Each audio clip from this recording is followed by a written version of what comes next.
HRE French matchup looks like TP Collector, which of course is sort of a legend, lovely dude from the StarCraft 2 community who went pro in AoE4, is going to be playing in the red as the French. And we've already seen him do this trade build once, and I've got a feeling we might be seeing a Chamber of Commerce build again.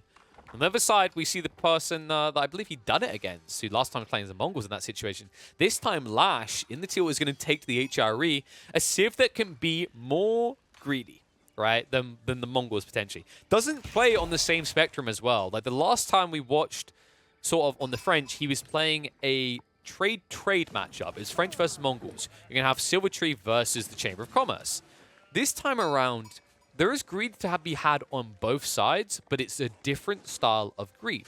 Lash's goal with the HRE is going to be focused more around the idea of just gathering fast with his 40% buff gathering rates and moving fast into castle and beyond. The other curious thing I've got to see this time around is if actually we're even going to get the Chamber of Commerce build, because someone I mentioned with a lot of these trade openings is they're going to be sort of map situation. And what I mean by that is if you have a trade post right next to your base, Chamber of Commerce might not seem as sexy, but this could still be feasible for sort of who comes down to if he wants to move a villager out to the other side of the map. Now, considering that sort of has not dropped a lumber camp yet and has not moved a villager out, this is just going to be a feudal age rush. This is just going to be optimal timing for knights. The reason you can tell is like if you want to know if someone playing French is more likely to go Chamber of Commerce, if you scout them early on and they build a lumber camp, the chances of them going for Chamber of Commerce has like increased by 80%. The reason is that if they rush the lumber camp, they're going to be able to access the forestry tech. Forestry is incredibly cheap. And the reason that's important is that if you go for the Chamber of Commerce build, you get free traders for every eco tech you researched. And forestry normally for anyone would cost them, I think, 75 resources. Or with the French, you get a 30% discount on that, which is really cost efficient if you consider that a trader costs 120 resources. So you still get the benefits of the eco upgrade plus a trader for free. But as I said, if your neutral trade post is this close to your base, you're not going to do it. You're just going to go for a standardized opening. And I'm curious to see if Lash realizes this. Like, Lash will know where his own trade post is. He could probably assume that one is in the base of sort of next to him. He is scouting about, but this is mainly just for sheep, as he's playing compact HRE. With Meinwerk plus this focus on sheep from Lash, I think we might be looking at a Burgrave build. Yeah, this is... It's kind of weird as well, actually. I feel like if you want to go Burgrave, it's actually in some ways it's worth getting the second scout, just the additional sheep. But I think Basin is one of those maps where it gets a little bit awkward, right? Like, so for example, let's say Lash was playing on Prairie. Going 2 scouts makes a lot of sense because there's so many sheep. But on standardized sheep count maps, the second scout play maybe doesn't feel as good, even if you're going for that Burgrave build. Some people giving their opinions right now on Arkin versus Meinwerk. Meinwerk counters French very well. It counters them reasonably well. I actually think the biggest value from Meinwerk comes later on the game in Pure Plus. And it's, for those that don't know, Meinwerk got changed. It's been changed multiple times, right? At this point, on the regular version of the Surger, not the PuP, you can get this 40% decreased cost and research speed already. But what they've done with this patch is they moved unique techs into the Meinwerk Palace. One of them was extra armor, +2 in fact, for knights. And another one was +2 armor for spearmen and horsemen. So I think the biggest impact of these unique techs is actually going to be Imperial Age Plus for horsemen. There is going to be some value in the meantime for spearmen though. But the biggest impact on this one that we're talking about right here, Riveted Chainmail, is going to be late game when you're pushing unlimited horsemen and flanking your opponents, right? The beastie style of play, right? Ultra late game, cavalry comp, just 50 of them going in. An extra 2 armor gives them a ridiculous amount of extra effective HP. Steel Barding has been one that a lot of people are looking at. It's like, this is going to be insane. I think it can be useful, but I think it still can be countered, right? If you're playing into spears, Steel Barding is not really going to like change the amount of spears that much that are needed to kill you. Because most of the spears damage added in with the bonus, like it's quite substantial. Even at this stage of the game, right? Like a hardened spearman, as you can see, does 8 base and 20 bonus. So if you think about that, 28, and then you've got like 2 extra armor, you're not negating as much damage as you think. So maybe like 1 or 2 extra strikes. So yeah, most cases I was expecting Arkin to be the way still, and then the exception for me was going to be you go Meinwerk if you go double TC. Interestingly enough, Lash looks like he might be considering double TC, or at least he's looking to get a little bit of stone for some outpost upgrades. The reason, by the way, why you'd go double TC for Meinwerk is that if you don't go Arkin, you're actually failing to buff a lot of your economy early on, right? Like, a Prelate can buff, I think it's 8 villages, if I recall correctly, consistently. That's its cap. An Arkin, especially at the start of the game when your eco is condensed, allows you to buff everyone, more or less, right? Maybe in exceptions to the wood line or the gold line, but you're probably looking at 80% of your economy getting a 40% increased gathering speed. That's what allows those quick cast legend and pure lage timings. So how do you fix that? If you go for a TC, a second TC, you actually have the flexibility to build more prelates because you're still actually buffing your eco count of villages. And that also sets you up for a very aggressive timing to pick up relics in Castlage compared to what you normally have as the HRE. Well, speaking of TCs, it's actually not going to be Lash going for one first here. After that little bit of pressure, he got a bit paranoid. Instead, it's actually going to be sort of hopping into the second TC. Very kind of logical in the situation, right? You need a lot more food as the French. You have got free access to the map. Like, most HRE players are not going to contest you. So what would usually be seen as a very risky TC drop, something that, for example, Lash can do in comparison in this matchup, you get to do for free as the French. Like, a lot has changed with the way that you can kind of approach TCs, with the change to the build speed and the resource cost. But one thing that kind of holds true is if you are the tempo aggressor in a matchup, if you're the person who's going to be present on the map, and the other is going to be turtling, plays like this are optimal. Because you're still being greedy, but you're getting more out of the fact you have map control. It's the same logic behind playing onto the boar or playing onto the deer instead of building farms. If you can, you should. It's just a lot more efficient. And it allows you to kind of increase your lead off the back of that map control.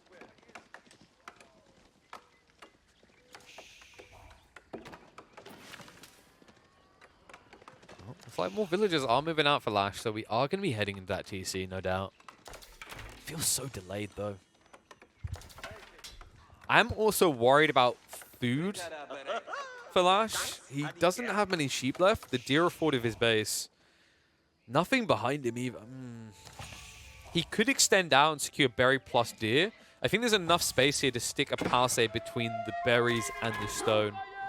Either that, or he just condenses on the boar and deer at the front of his base. It's probably the play he's looking towards, but by doing this, you know, you're probably going to be very paranoid to defend, which means that sort of can afford to be more greedy. He can either continue to eco up or just head towards like Castlage, which I think might be the optimal play here. For the time being, though, he's going to need more defenders. Horsemen and spears are on the way. So Lash just wanted to get value out of what he's invested in, right? Like, he built a lot of troops to defend with. And hasn't had much reason to do so far, other than one knight being pesky. Villagers will be forced back. No real damage done to them. The archers are already in place, so the counter has been achieved by sort of. The problem for Lash is, like, right now, Lash still has numbers where this counter, if he met it in the middle of the battlefield, he'd win. But you can't dive the base of this, right? Not with the spearmen. By the looks of it, I'm pretty sure, yeah, so he has marching drills, but even that won't make you quick enough here. So he does at least push his opponent all the way back to base. This will now get the TC drop in place. But if I am I am probably just going straight for Castlage. Because the importance of Castlage, by the way, and this is going to be backed up by now what Lash is doing, is Arbitraire. Look at what Lash has started to do. He's pushing men at arms.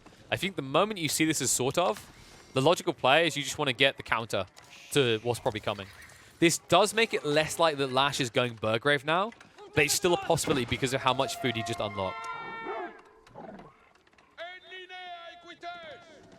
Let's see. For the time being, though, sort of more interested in just building more archers. I think that is going to stop now, though. You could maybe build a few knights, just try to raid in. There's still kind of breach points, as he's noticing. It's kind of weird saying a French player wants to rush Castlage, though, right? Like, the go-to way to play the Civ has been you mass feudal, and then eventually you transition just naturally into Castle. You never force it. But there are some matchups where just forcing that rush timing is worth it. And this is definitely the one. Especially if he's quick enough about it. He needs to be quick, by the way, because if he lingers around, if he waits too long, Lash could actually, in theory, build even enough feudal age men-at-arms that he could destroy this game.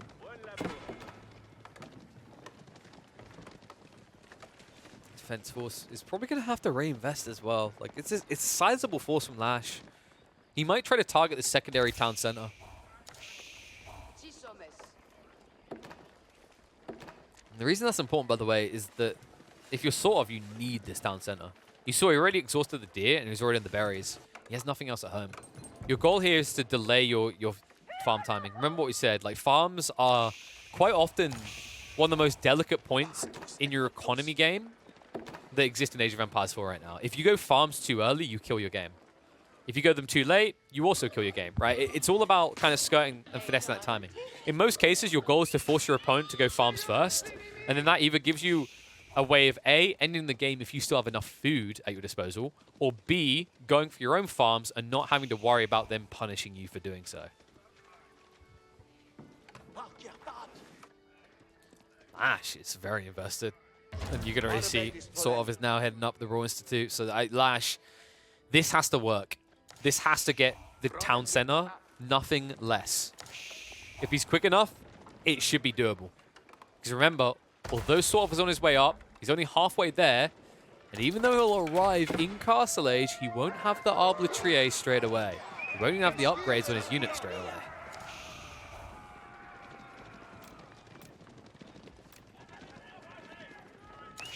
Sort of. Still being a nuisance back at home, though. Lash, he did go for textiles. I love that maneuver. That's actually a good one there. So Scout plus Knight is going to be taken out. Push-in is going to begin. Archer's just backing up. Barely any horsemen. This assault doesn't look like it's going to do enough, actually. There's no horsemen. What happened here? They just died straight away. Oh, no. This is worst-case situation for Lash. Army's going to be wiped. Ram's going to achieve very little. And Arbitrary are on the way. So that's where the rest of them went. He actually went raiding. That's greedy as well. I mean, he killed a few villagers, right? But it doesn't matter, sort of. He had such a huge villager lead that 3 or 4 is not going to be a big dent, especially now with Castle Age. You can talk about the independent value of HRE villages because of buffing with the Holy Inspiration, but that doesn't hold true when Lash has only 2 prelates. Now, he's going to try to get more value out of those prelates by going up into Castle Age. Regnitz will be the build. But I think the timing may have passed here, folks. I mean, the Arbitrary mass will probably be up to around 8 by the time he completes his tech up. By the time Knights are in the field, probably looking at double digits for the crossbow count, and that means you're going to be counted. Archibald still big enough they can just will away at the remaining men-at-arms. Remember, they're only feudal age after all. So problematic here.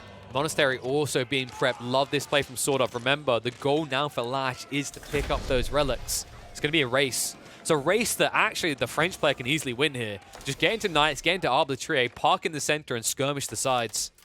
Lash will at least try to grab 1 or 2 of the relics. Imagine he gets possibly 2 for free. I'd be surprised if it's going to be free here. Actually, looks like he is going to get free. I mean, that feels like that shouldn't be happening. Wow. Sort of defensive here. I think he got kind of forced to, right? Because the men-at-arms right around the backside, but kind of baited himself here by remaining in his base. It's a little bit surprising. Maybe sort of thought process is protecting his economy is more important because he can reach a critical mass sooner. And by doing so, he has a way of ending the game fast. But if he misses that timing at all, he just gave Lash a way to now escalate, right? He gave him 3 relics on the HRE with a Regnitz. That's quite a lot of gold, actually.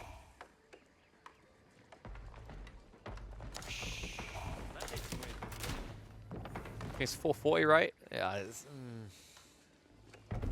Because you get 80 by default, double that. No, it's not 440. It's 480, rather. Even better. So sort of does have some upsides, even on this delayed play, in that one of the big ones is Lash has stuck his TC at the front of his base. It's a very easy thing to just blow up. Also, Lash hasn't got farms ready, and he's likely to be turtling for the next 3 or 4 minutes. So you notice he moved out into the deer and the berries. If he gets pushed off of this and forced to farm transition, I think this game is over. So very important that Lash gets an army together to defend. And look at these numbers right now. This doesn't look like he wants to build an army. This looks like he wants to go Imperial Age. For the love of God, I hope that's not true. Well, not love of God. Love of AoE 4 is more accurate. Speaking of God, the monks are out, so they're going to start picking up the sacred sites. They won't get much else, but... what on earth is Lash's plan here? Like, if he gets Imperial Age, you know, his knights can kind of even outdo Arbitraire. He can go into Mass Horseman. Mass Horseman probably would be his play in Imperial Age.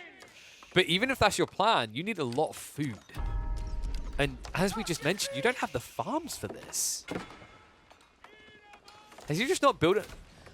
Ah, I think I see the bigger issue. He just hasn't built enough infrastructure. He wants to spend the resources. He just doesn't have the buildings. I think that makes it feel even worse than the alternative of rushing Imperial Age here. Like, he might even try to do Imperial because he doesn't have anything else he can do. And if he does, it needs to be an Meinwerk Palace, because anything else and you lose this.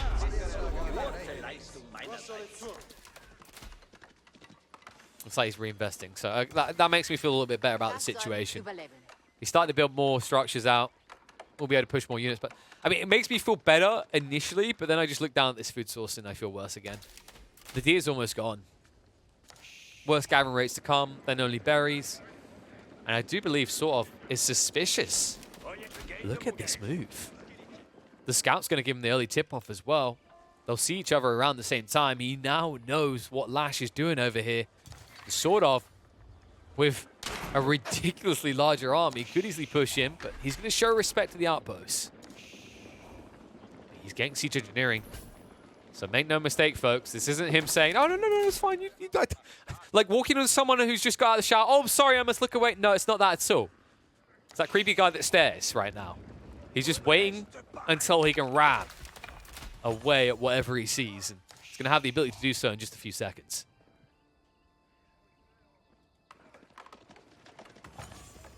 That may have been unintentionally sexualized now that I think about it. Anyway, let's move on.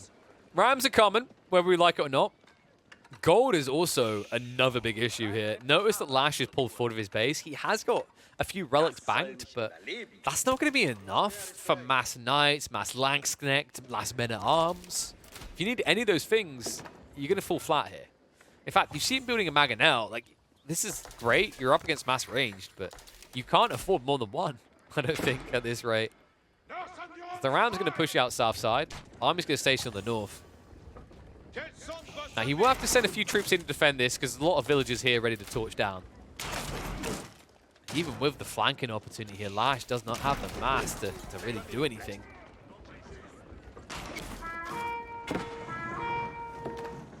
Now, if Lash does manage to get those lands in, unnoticed, he could destroy, sort of.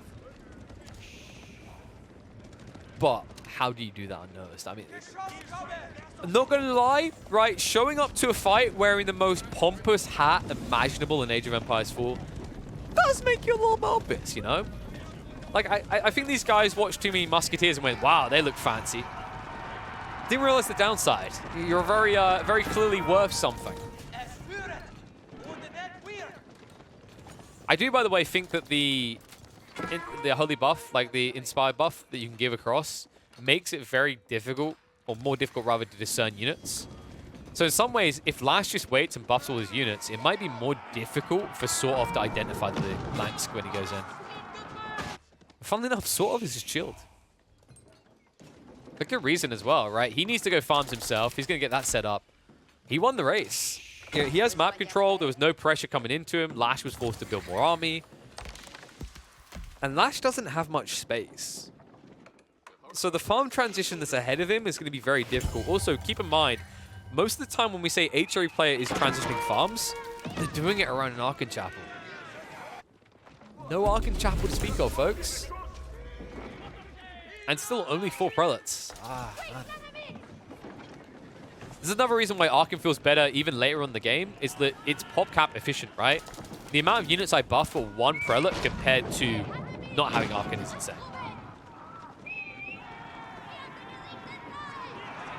Knights playing out a fight here. Splendid Assault. Mangonel a little bit exposed. Need to be careful not to throw this away for free. Horseman wrapping around now. Nice splendid formation, sort of. Not giving over much on the back line. But the backside of Lash's formation is gone. The wraparound with the cavalry is going to get rid of the siege. And Lash, his army cannot hold against this. Langs are still alive, at least a few of them. But there's nothing to support. They can't get maximum damage. In fact, the way that sort of broke that back line ensured that he was going to have a staggered assault. These Langs never got max value out of the cleave, and thus they have been destroyed in the second phase. Sort of should just plow on through now. It's like Sakura Blue, is it really that simple? Now just build a few rams up and look to siege into the base. Lash has to rebuild from nothing, from scratch.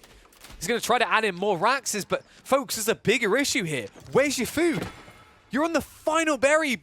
I don't know how he's going to afford this new army.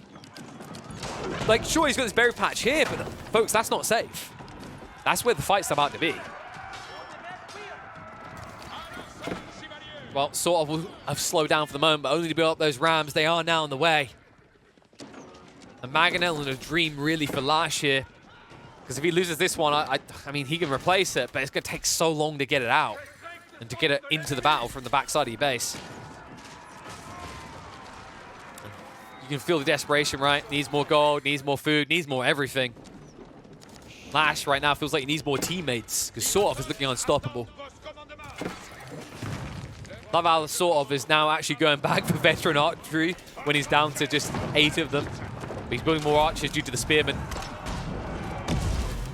Makes sense, right? Arbitrary have great base damage, but like archers, you know, they push out quite fast. They're a little bit cheaper, and everything you're up against is lightly armored anyway.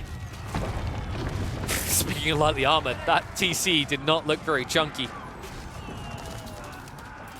Nothing looks tanky enough. I mean, Lash feeling like he lacks a front line. Knights wrapping in again. Even if they don't reach the Mangonel, damage is really already done. The range format is just too big for so little siege. Mango will go down. So many injured arbaletier. But so little to kill them with. And looking back at this game, sort of read the greed just right. Folks, let this be a lesson about the idea of flirting with your food, the idea of negotiating farm transitions. Because sort of ensured he had mid-map control, he covered what he knew was guaranteed required here, going into farms. Meanwhile, Lash has dodged the inevitable like Amazon dodge taxes. Like, it's... I don't honestly know where he was meant to get the farms from. I don't know when they were meant to come. Good lord. I mean, it's... You can try for these type of timings, folks, but at the end of the day, like when you're mass infantry like this, when you're mass anything but siege, food's going to be a limiting factor. Without that, you're going to be done.